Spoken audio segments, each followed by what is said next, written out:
Make sure things are streaming.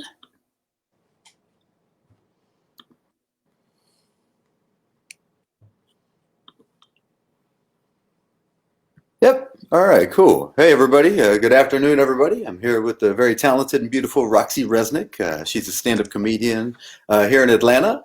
She's worked at Charlton's a few times with us, and she's actually going to be hosting coming up on December 18th at Charlton's. There's going to be a comedy show, and she's going to be hosting it. It's the Christmas comedy show. It's going to be Friday, December 18th from 8 to 10 p.m. Roxy, thank you very much for being a part of the show. How did you get into stand-up comedy? I kind of just fell into it and just signed up one day and was like, screw it, I'm gonna do it. Everyone's been kind of pushing me to do it. So I went and sent Ben from Laughing Skull Lounge an email, like everyone's supposed to, for an open mic night. And then I just waited for my date, and that's how I committed to it, and then made sure that that was the time and that was the date, so I couldn't wiggle my way out of it as if you could in a show up and go kind of format. I got you. Your first time you did it, how much time did you have? About 5 minutes. Really? That's a Yeah. really long amount of time for like someone that's starting off. Yes, it is. And now that, I'm kind of like engulfed in it, it seems like it's like not enough time. Really? That's Yeah. funny how that works out. After the Yeah. first time you performed, do you remember what was your feeling like?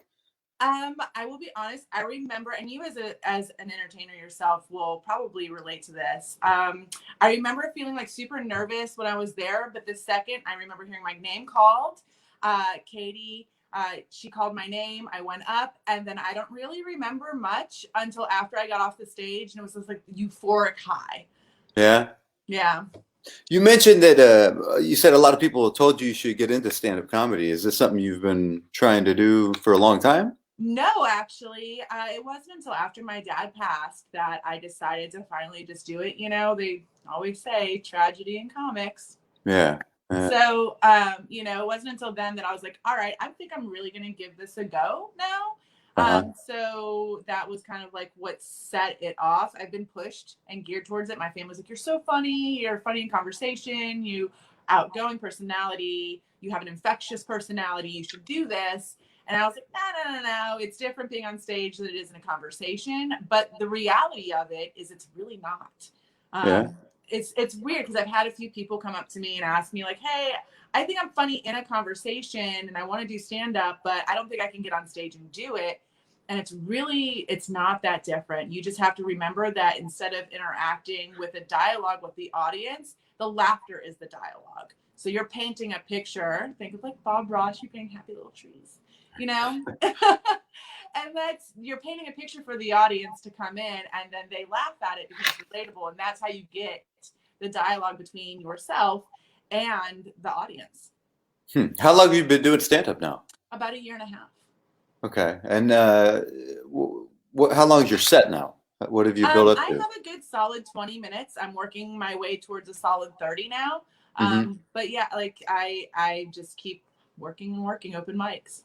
How do you build upon that? Like when you're doing a set for like music, you just learn more songs, more chords, and all that. How do you build upon your set for doing stand-up comedy? It seems like jokes, you can't really tell the time of a joke as much as a song. Like you can consistently Yeah. know that's 4 minutes, but a joke, because of the people laughing, it can kind of Right. throw the Yeah. timing off.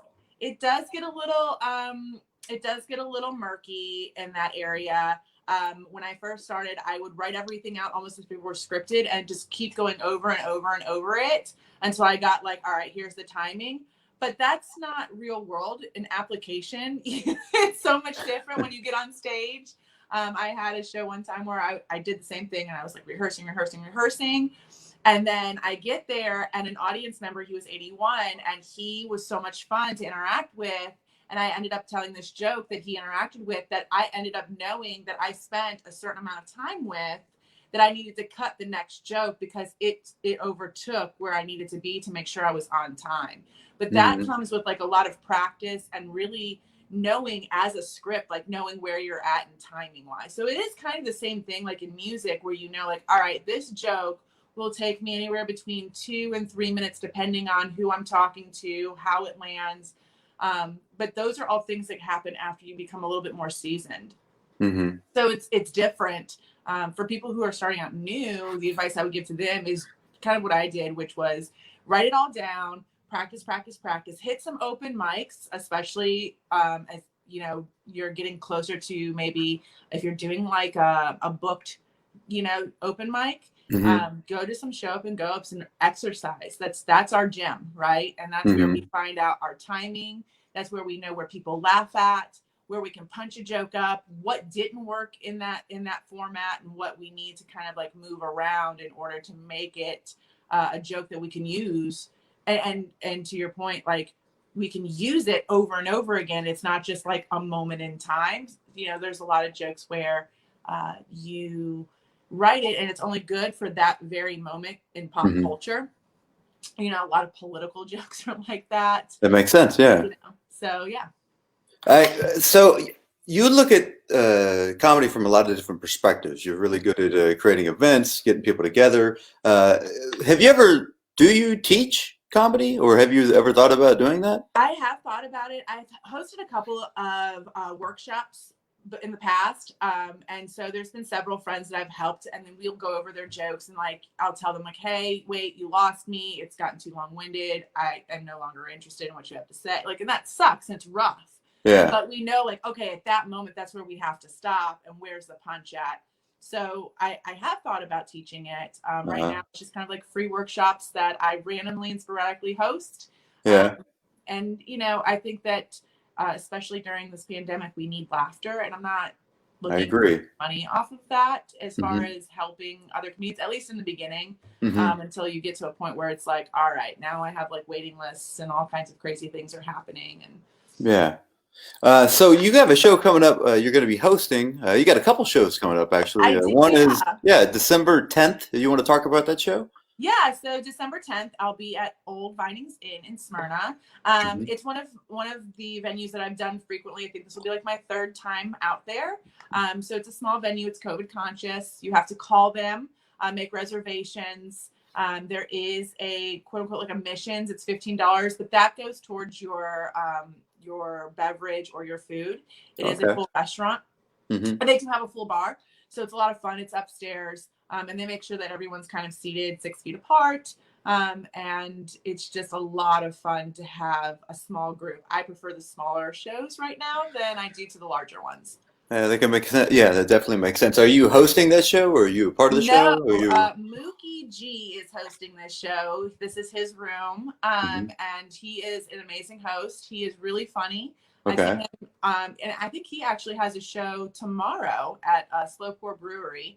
Oh, okay. I might end up going to come support local comedians. That is a COVID conscious show. There's tickets that you have to purchase. That's in Lawrenceville, Georgia. Okay.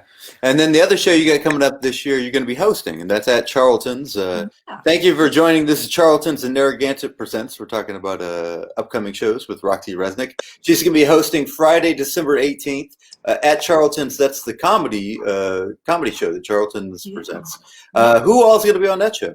Oh my God, it's going to be such a great lineup. We have some like special guests that will pop up.